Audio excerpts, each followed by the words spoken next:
before I tilted this back down. This is going to be really hard to see on the camera. There is about a millimeter of space. You see that light coming through? There's about a millimeter of space between the winch and my exoskeleton. On this side only. The winch plate might not be perfectly level, so it's off maybe less than 1/8 of an inch, or the exoskeleton isn't perfect, or a combination of both. But look at that. My measurements were pretty much dead on for getting this mounted. All right, let's tilt this back down and see if it works.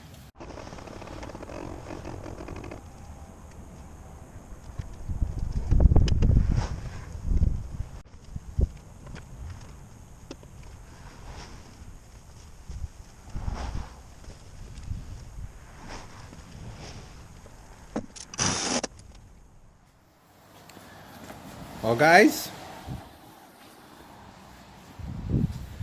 should we see if it works?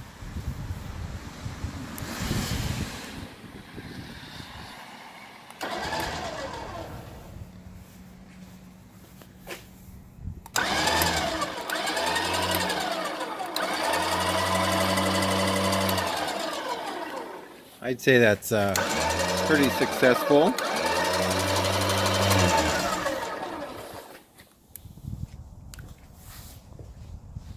So this has a wired and wireless.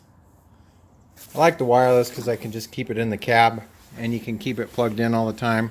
This little switch here turns that remote box on, the little wireless box.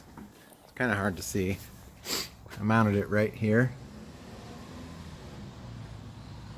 There's the controller for the winch, and then it's plugged in right there. This actually surprised me, and it turned out better than I ever thought. I'm probably going to do one more really short episode when I get the synthetic line here, and we'll put the sidewinder on with the isolator. That'll really clean it up and finish up this project. What else was I going to tell you? There was something else, but I forgot what it was. So yeah, just waiting on the synthetic line.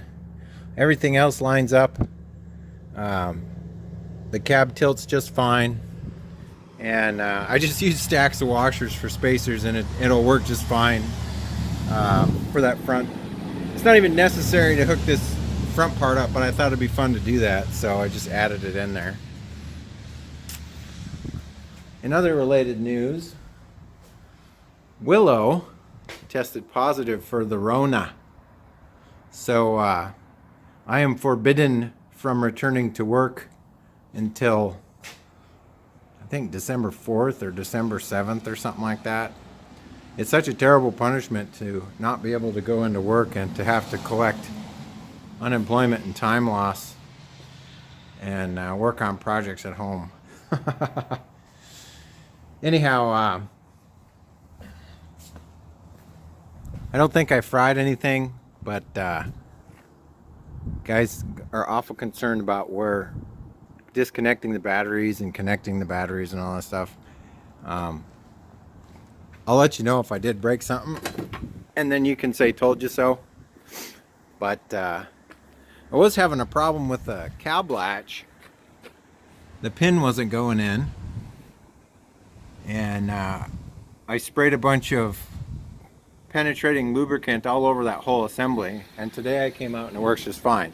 So I don't know what the deal was there. I think the hadn't been greased for a while or something, but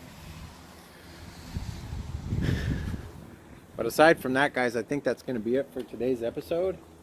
If you like this episode, give me a thumbs up. If you're not subscribed yet, I'd love to have you as a subscriber. But as always, I hope you guys are staying safe. Take care, and I'll catch you next time. See you later. Bye-bye.